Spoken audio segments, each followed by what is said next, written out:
founder and president of Washington University Educate.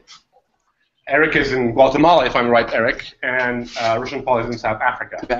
So the way it works is that they will be sharing with us their work and how they incorporate design thinking into their innovative solutions of what they do, and then we'll have a question and answer afterwards. So it's all yours. Okay, excellent. It's good to see the room and I guess meet all of you virtually at least. So I know Roshan and I have been looking forward to this.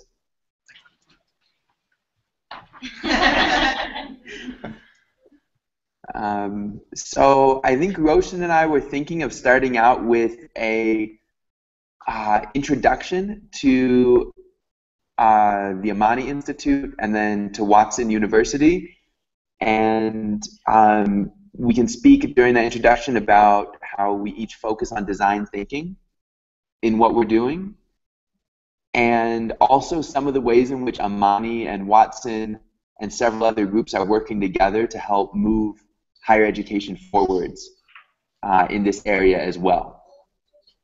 And Mustafa, correct me if I'm wrong, but I think that we have 45 minutes for this session. Is that right? That's right. You have 45 minutes now and then 45 minutes for the second session. Great. So it'll be like a puppet act and just try to do the exact same thing again. So we were hoping to take about the first 25 minutes or so just to give the introduction, and then the last half would be for any questions and conversation, if that sounds good to everyone. Sure. Great. Roshan, do you want to begin with an introduction to the Amani Institute? Sure. Well, thanks, Eric. The first thing I should say is that, hi everyone, it's good to be with you. I'm actually in Nairobi, Kenya, not in South Africa, which is where we're based, and it's 9:45 p.m. at night, so I am calling you from home, and so if there's any disturbance in the internet or the video, that is not uncommon for us here in Kenya. So just wanted to share that caveat before I get started. I started Amani Institute, or co-started Amani Institute, about 3 years ago. I was living in Washington, D.C. at the time, working for Ashoka, where I had been for about 10 years, first in India and then in the US and kind of all around the world, and worked with many social entrepreneurs, probably over 400 in my time there, including Mr. Eric Glustrom over here.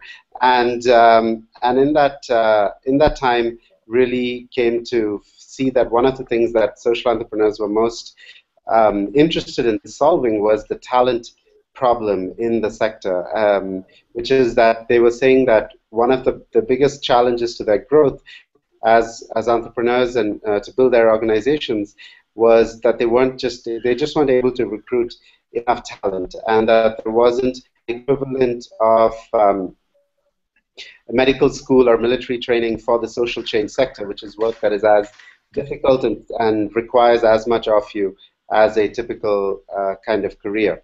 So my co-founder and I felt that there was the need to actually try to start to create new ways of thinking about preparing people for careers in social change, in social entrepreneurship, and thus Amani Institute was born. We're about 3 years in. We're based in Nairobi in Kenya and in Sao Paulo in Brazil, and we run a range of education programs, most specifically a 5-month-long, very intensive certificate in social innovation management, which is open to anyone in the world of any age or race or background, and has students from all around the world coming to take it.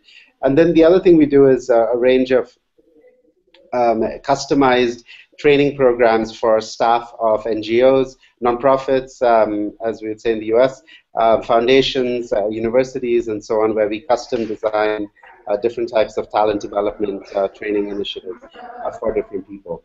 So let me stop there really quickly, make sure everyone can hear me fine before I go briefly into design thinking. Or should I stop there, Eric, and have you share about Watson?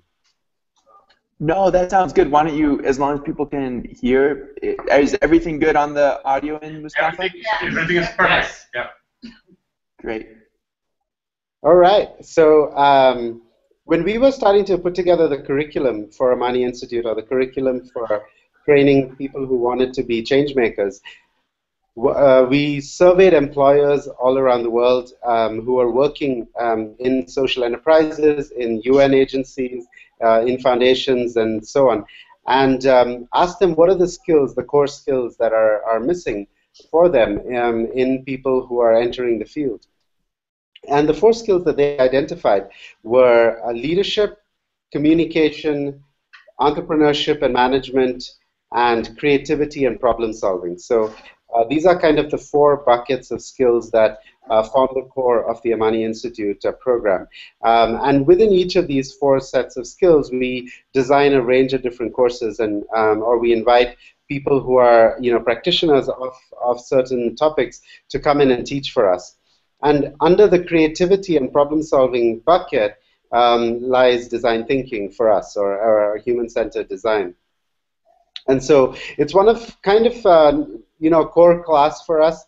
We invite design experts from around the world to come and teach at Amani, and so we really see human-centered design as a key way to look at building skills of creativity and problem solving, which is a key skill for employers around the world. One of the kind of the quotes that really stuck with me from some of the employers we surveyed was, I'm really tired when one of my staff come to me with all the problems that they see and they don't bring solutions, that they just bring problems and don't have ideas for how to address them, because I've got so many problems of my own, so the last thing I need is more problems. And so we really see the importance of building creativity and problem-solving skills as something really important for change makers. And so hence, that's one of the reasons why we have design thinking in there, because it's a really good way of getting away from top-down, analytical, cause-effect kind of thinking. So it's not about doing a needs assessment and coming up with a project that you then implement in a community, but actually, from the beginning, get the input of the community, get the participation of the community in the process of coming up with answers to the right to the questions. And one of the sort of core lines in design thinking is, in fact, it's not about problem solving, but about problem finding, and finding the right questions, in fact, and the only way you do that is by significantly involving the community. So they talk about in business sometimes that even the best prepared or best laid business plan doesn't survive the first interaction with a customer.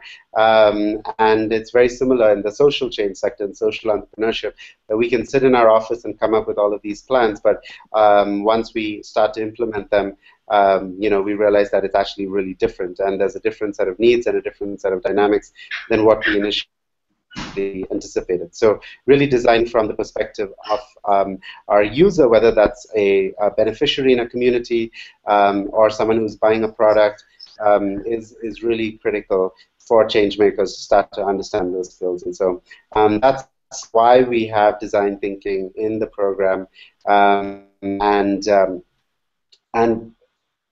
the other side of this, obviously, is that many employers feel that these skills are lacking in their employees, but they don't want to fire everyone, so they actually are interested in building the skills of their employees to deal with the sort of complex problems and the fast-changing world in which they live in. And so we often get hired by organizations to facilitate innovation processes, to facilitate design thinking processes with organizations. And so in addition to our education program, in which we get, which design thinking is a core class, we also sometimes do human-centered design projects for different types of organizations. So that's a little bit about how we use design thinking at Amani Institute. It's a very global kind of process, and we bring people from around the world together and experts to come in and facilitate that for us. That's great. Thank you, Roshan. So I can give an overview, kind of a similar overview of Watson and our focus on design thinking as well, and then we can open it up for conversation and questions. And I love hearing about how Roshan came to his work with Mani Institute, because it seemed somewhat kind of convergent way. I also came to several similar conclusions and learnings throughout my own work. And to give some brief background, in 2002, I started an organization called Educate in Uganda, and it was inspired by a group of refugees in Western Uganda, who Roshan also knows, who were developing the beginning of a vision to create a nonviolent effort, youth-led, for peace in the country, which was the Congo. And the country had fled from the Democratic Republic of Congo. And I happened to be in high school at the time, but it was clear to me that they had a lot of potential, they had a strong vision, and that they wanted, that if anyone was going to solve the problem in the Congo, that had as good of a chance as anyone, because they knew that problem so well. In kind of the design thinking mentality, they were intimately familiar with the problem that they were working to solve. Yeah, it was not a challenge for them to build empathy and things like that, because they had experienced the conflict so seriously. And so I actually started Educate in response to something they said, which is when I said, what can I do to help you, to this group of refugees who were about my age, 17 or 18 years old, they said the best way to help my community and my country is to help me receive an education. And so I actually started Educate to provide scholarships to a group of refugees. And over the next 5 years, we gave scholarships to 22 of these refugees who are still leading this incredible movement for nonviolent change in the Congo. But what we realized that the scholarships we were giving them were enabling them to go to schools in Uganda where they were memorizing things like the regions of Germany, because it was part of the national exam of the country of Uganda. And for us, that didn't make any sense, because we were raising money to give them scholarships so that they could develop and advance their solutions to what was going on in the Congo. And the whole rote memorization process was not full for that. And they were all being taken out of their community and put in these schools. They weren't actually able to, in this time, doing the work to bring peace to their communities. And so we knew that we needed to change our approach. Keep the mission the same, but change our approach. And so in 2007, we began implementing leadership and entrepreneurship training into the national education system of Uganda. And one step at a time, built up evidence behind the model of education, of leadership and entrepreneurship education and mentorship that Educate was delivering, developed strong evidence, worked with the government of Uganda, and actually worked with the government of Uganda to incorporate that 2-year leadership and entrepreneurship curriculum into the national education system. So it's now taught in about 1/3 of the high schools across Uganda. And this year, 2015, Educate reaches 85,000 students, is empowering 85,000 students across Uganda to develop initiatives and businesses in their communities so they can earn a living, earn a livelihood. And we built some really strong evidence behind the fact that the model is working.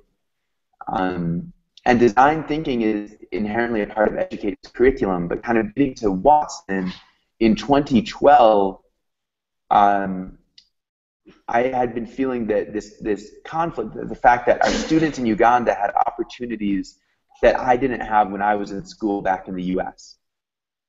They had opportunities to develop their ideas as young entrepreneurs, to get the mentorship, to receive the training that I didn't have when I was going to school in the US. And so in 2013, the timing with the development of the organization was right, so I moved to the board of Educate and began working on Watson in the US with the idea of creating a new university model for next generation entrepreneurs who are working to start a social venture.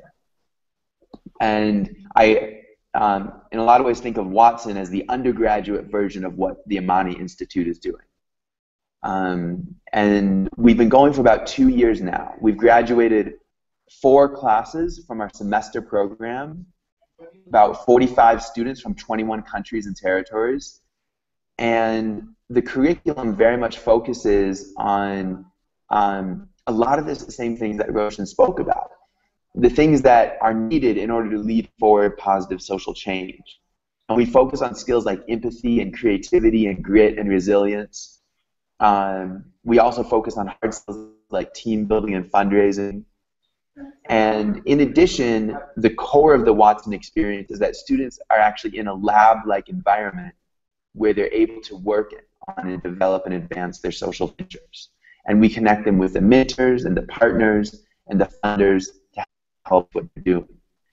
And it really is turning the higher education model for young entrepreneurs on its head. When I was in college, the work I did on Educate all happened from midnight till 2 a.m. or during the summers. It happened after my coursework, it happened after extracurriculars. It wasn't even considered an extracurricular. It was beyond that. And so I during the summers I could go to Uganda, but during the school years, midnight till 2 a.m. was the time I had to work on Educate. Yet that's where I learned the most. It's where I've been able to have the most impact, and is what I feel is my work, my life's work. And so we wanted to give students the chance while they were still in college to explore what they believe their purpose to be, specifically young social entrepreneurs. And one of the best ways to do that is just give them the chance to actually work in what we call that Watson lab and develop those ideas. And so that is actually the core of the experience. And then the training and the mentorship that we provide is all surrounding the Watson lab. And Roshan and I think a similarity in the model is that we both rely heavily on experts and seasoned entrepreneurs to come in, mentor, and work with the scholar one-on-one. So we invite people from all over the world, including Roshan and many others, to Compass, which is in Boulder, Colorado, and lead mentorship-based scholars. And so the design thinking part of our curriculum happens in transformative action. So part of our curriculum is Transformative Action Institute, which some of you may know, but is a great group out of Los Angeles, started by Scott Sherman. And in addition, one of the people that we invited in as a master course teacher was named Tom Chi. And Tom Chi was one of the lead inventors on Google Glass. And he kind of famously used design thinking and rapid prototyping to develop Google Glass, and then later the Google self-driving car. And Tom Chi has since gone on to be a real big advocate of design thinking and rapid prototyping. And he came in as a master course teacher and led an excellent workshop on rapid prototyping and design thinking. And we've since incorporated that model and that methodology into the Watson curriculum every semester. So I think I'll stop there. I guess the last thing I should say to add is that in addition to the semester program, Watson offers 2 degree tracks, one with Lynn University in Boca Raton, Florida, and one with Naropa University in Boulder, Colorado. And how that works is students come to Watson for 2 years, go through a 2-year program at Watson, and then simultaneously go through a series of courses from Lynn University or from Naropa University. And then they can graduate with a bachelor's degree. So their time at Watson counts as the equivalent of their major. About half of our students are on the degree track, and the first will graduate from the degree track next May. So I think I'll stop there, and it looks like we have about 15 minutes or so. Mustafa, correct me if I'm wrong. I know we started a little bit late too, but 15 minutes or so till the 45-minute mark, and I think Roshan and I would both love to hear questions or thoughts from you. Yeah, I think we do have about 15, maximum 20 minutes, so I think it would be great to open up for questions, and then we'll go on with the answers from Roshan, Paul, and Eric. Yes, please. Okay, can you hear me okay? Yes. Okay, hi. So I'm Carrie Weiss. I'm from Fordham University in the Bronx, in New York, and I just have to tell you that we have an Amani student initiative, which is our micro finance and fair trade store, where our students work with artisans in Africa and India, and they're also called Amani. So we are Amani. My question is how the area of design thinking and social entrepreneurship are dovetailing together in what it is you have come up with, and or they're so blended at this point that both disciplines are being applied. Yeah. Roshan, do you want to start? Sure. I don't think that both disciplines are really blending together. I think they're quite different. I guess I would see design thinking as an input into social entrepreneurship as part of an idea generation process. So what design thinking helps you to do is help walk through a user-centric or a customer-centric process of coming up with an idea for a problem that you want to address. And then starting to figure out how to prototype that idea, learn from that prototype, and iterate on that idea to start to move it forward. Social entrepreneurship then is kind of the process of taking the idea or the first iteration of that idea and then building a process and an organization or a movement or whatever around it. So I would say design thinking is a process more of idea generation or effective kind of prototyping to then, if successful, start to build a socially entrepreneurial organization around. So it's a first step in what might eventually become a social enterprise. But I think there's a lot more that goes into social entrepreneurship than just kind of the idea generation. Yeah, I would second Roshan on that. I see it as the first step, and I think there is a lot of momentum in terms of design thinking coming into the social entrepreneurship field at the beginning, in the ideation phase.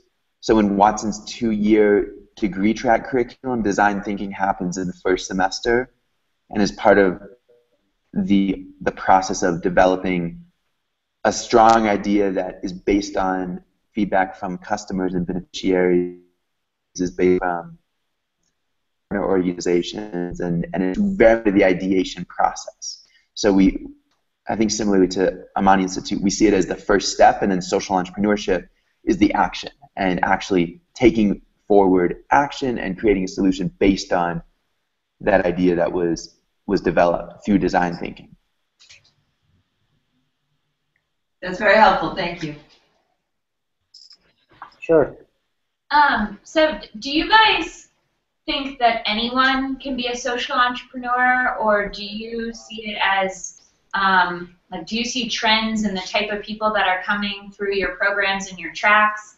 Is it a skill set that you think anyone can develop, or maybe I would love to hear a little bit more about things that you see in students that really excite you, and maybe sort of your admissions process, all of that. Your turn, Eric. My turn. Okay. I think that there's a lot of conversation around the definition of a social entrepreneur. It's a great question, and I'm less concerned about the definition of a social entrepreneur and more concerned about the outcome of the process of social entrepreneuring or entrepreneurship. And I think that the outcome is social change. The outcome is solving the problems that people are setting out to solve: poverty and climate change, disease, conflicts around the world. And I think there are many ways to scale the mountain.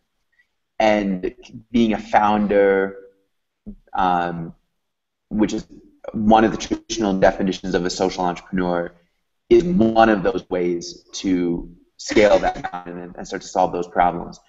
I think that it's definitely not the only way.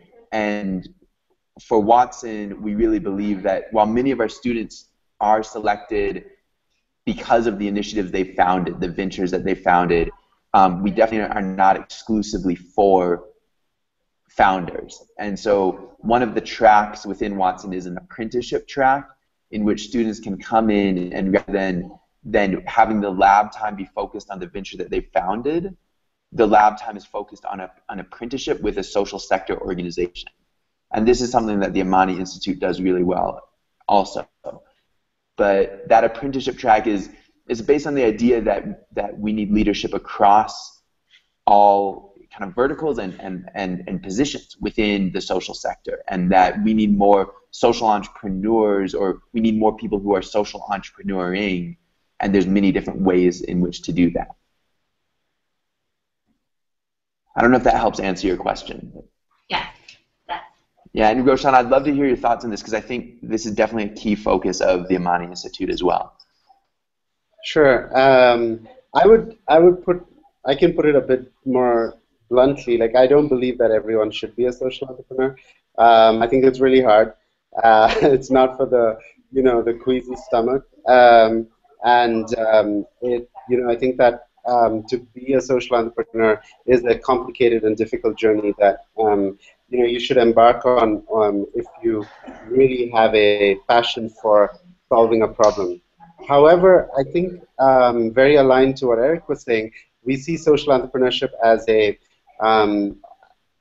behavior, or like as a way of thinking that can be brought into any type of work, whether it's inside an organization or as a consultant, or to start something. And that the skills of entrepreneurship, which is a key skill that employers around the world are looking for, and I would say a key kind of life skill. There's a terrific book called Life Entrepreneurs, written by Christopher Gergen down at Duke University, or in the Durham area, and what it looks at is like, what are the lessons from entrepreneurship that can be brought into regular life, and I think it's that process of thinking about what are the skills that entrepreneurs exhibit on a daily basis. So creativity, tenacity, the sort of not taking no for an answer, building institutions that will try and outlast them. Things like that are skills that we can take in different ways into anything we do. So we teach social entrepreneurship not with the end goal of everybody starting their own organization or their own project, but as a way of thinking and way of acting that can help you no matter what type of work you do. So it's very aligned to what Eric was talking about. But one of the things we say when we teach social entrepreneurship is, only become a social entrepreneur if you can't not do it, because it's quite a challenging path. Yeah, thank you. That's great. Yes. Hi, Roshan and Eric. It's Michelle. Wish you were here. It would be so fun, but we're really happy to see you on the screen as well. Hey, Michelle. My question is about where maybe design thinking go wrong. I'm curious if there are any typical pitfalls. I think we have a whole room of people who are pretty excited about the possibilities, but are there particular instances where you've seen it totally go off track and sort of pitfalls that we should pay attention to? Design thinking gone wrong. Yeah. Yeah. We should do another workshop on that. That would be an interesting one. Rosh, do you want to start? Go ahead. So I don't have any horror stories that come to mind, which I think is a good thing. But I do have a lot of thoughts about design thinking as a process, and I think there's a lot of value to it and benefit to it. But I think that it's maybe been kind of overestimated in terms of the actual impact that it can have, or there's maybe more hype around it than I would like to see, if that makes sense. So, kind of looking at the design thinking process and really trying to understand what it's doing, I think it's a very strong process, and I see a lot of similarities with the scientific method. And the scientific method is the method that people have used probably longer than any other method to solve problems. And so in a lot of ways, I think of design thinking as being the scientific method applied to social change and social innovation with additional elements that I think are important, which include empathy and really understanding the personal, the individual, and putting yourself in their shoes, which I think is absolutely important and it can't be forgotten. I think where I've seen design thinking go wrong, so to speak, is when it becomes two things. One, it is seen as the only thing that you need to do, and two, it's done too quickly. So oftentimes design thinking and rapid prototyping are done within the same workshop, or rapid prototyping will be part of the design thinking workshop. And it's this attitude that we can solve very complex, very difficult problems will take years to even start to make a dent in. In a 45-minute session with a lot of post-it notes, we'll have an answer to them. And I think there's a lot of potential danger or pitfalls to that, because, you know, I was describing my work with Educate before. It took us 5 years to learn something very basic. And even now at Watson, I'm thinking about our feedback cycles and how quickly we're learning things. And 1.5 years is a short amount of time to learn. So, you know, 45 minutes or a day-long workshop, I think, can be dangerous. Now, if design thinking is a methodology that's incorporated into the entire process, and not something that begins and ends on one day, then I think it can be really beneficial. And look, I think the component of design especially is a new piece of the general problem-solving process that I think was emphasized before people started talking so much about design. Roshan, I'd love to hear your thoughts on this as well. I resonate a lot, actually, and I don't also have any horror stories, but I'm possibly in the middle of a horror story, which hasn't played out yet, which is we're in talks with the World Bank that is has been hired by a certain African country to facilitate a human-centered design process for coming up with a technology, an ICT technology strategy for the Ministry of Education of that country. And it's, long story short, it looks like there are factions in the Ministry of Education that want to go in different ways, and the president himself is intervening to try and make this thing happen. In the meantime, we're waiting to get on a flight to go to this country, and being constantly put on hold and having to change all of our plans. And I'm also thinking through this whole process, like sort of what Eric was saying, design thinking isn't going to solve your political problem that there's two factions that are opposing each other and trying to undermine the president. And so we can come and facilitate a human-centered design lab for you, but I still don't think that's going to get to an ICT strategy for your education, your Ministry of Education, because that isn't your biggest problem right now. So that's why I think I'm in the middle of a design thinking horror story, but it hasn't actually played out yet.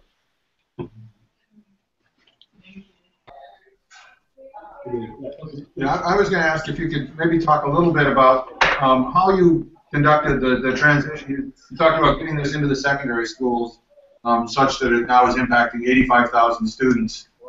That strikes me as not a trivial accomplishment. I mean, that's a pretty big deal to change curriculum in any environment. I wonder if you could talk about what it entailed to perhaps unfreeze or whatever it was that you had to do to make them open to this type of work.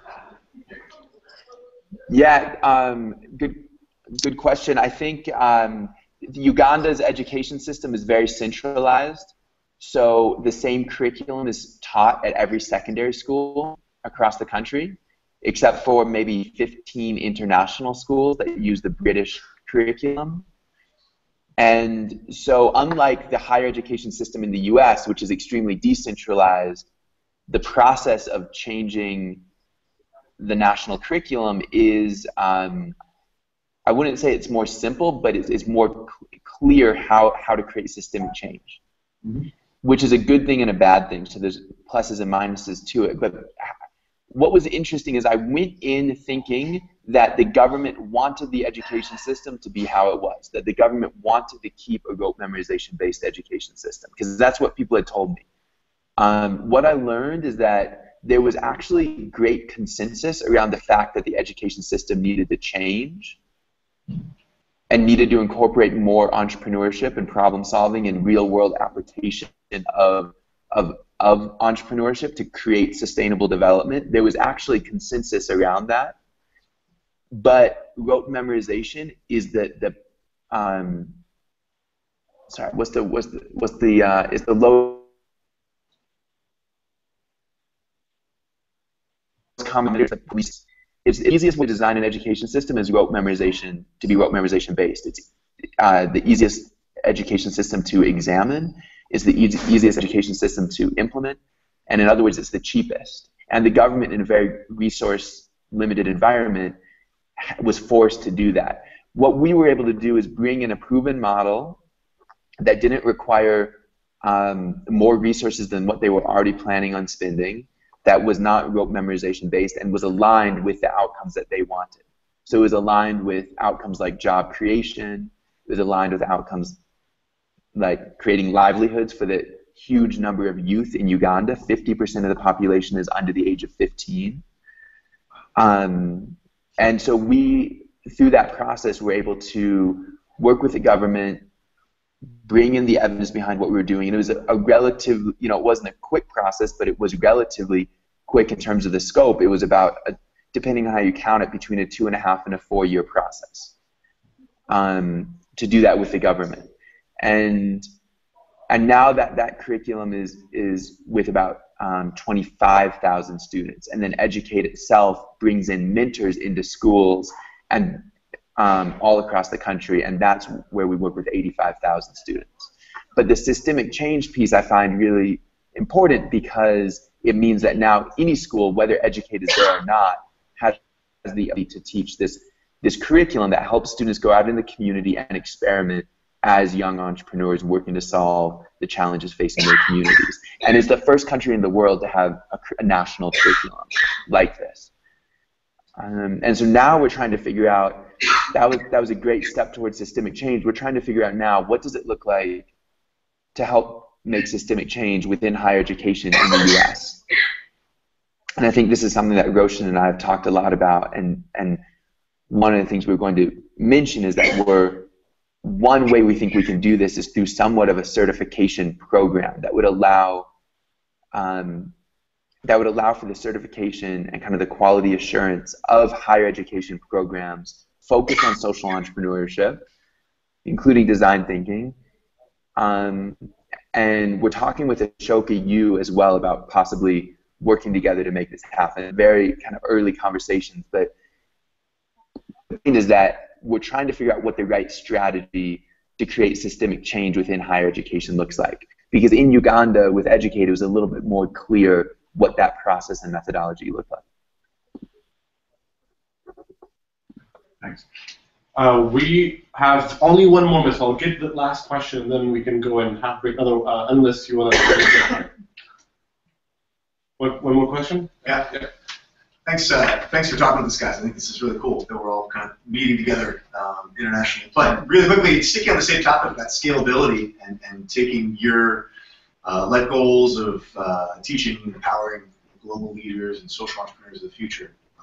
You know, what do you guys see as the path to scaling this and teaching this to the world and making it successful to, you know, how many billion people are on this planet now? Billions of people on this planet. And if you could also touch on the role of technology, you know, if you think MOOCs are the answer, if there's something else out there that you think is more effective. Traditionally, it's been pretty high touch and involves a lot of human time.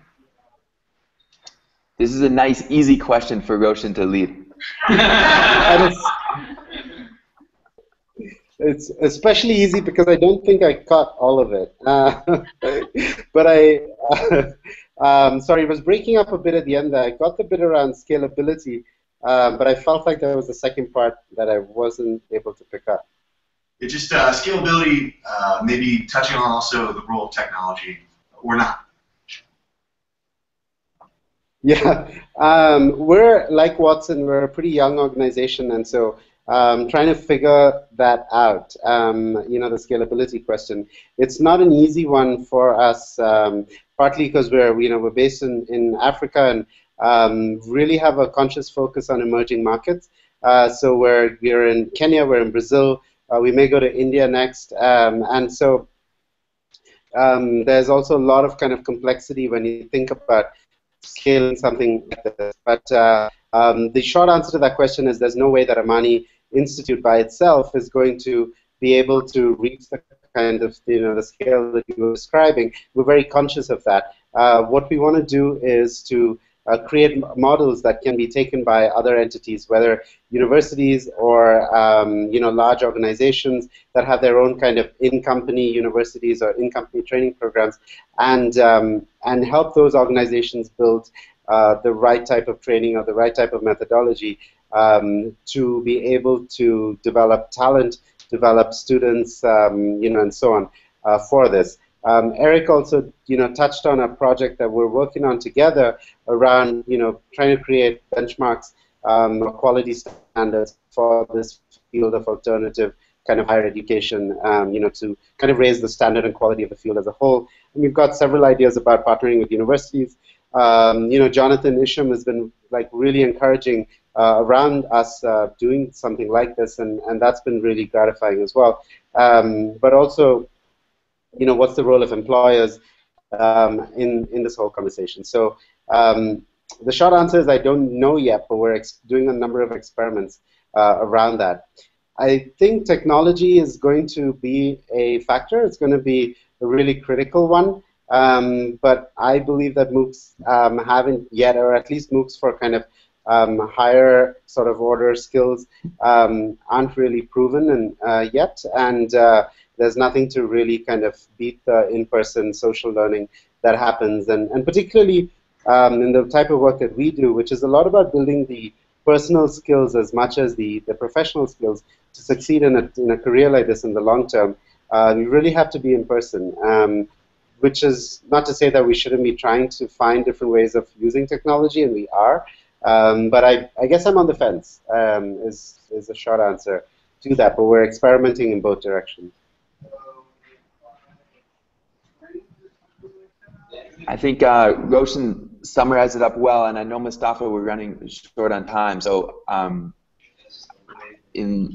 if it makes sense to you, let me know what you think I can add in quickly, or we can wrap it up now. Let me know what you think. You can add what you want, Eric, and then we can conclude then.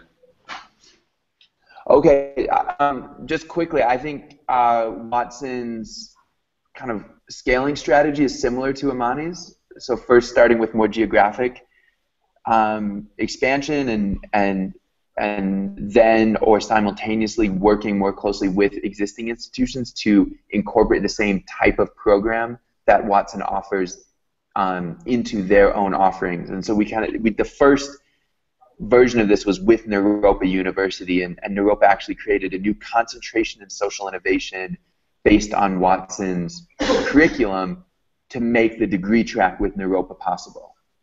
And we hope to do that with more universities in the future.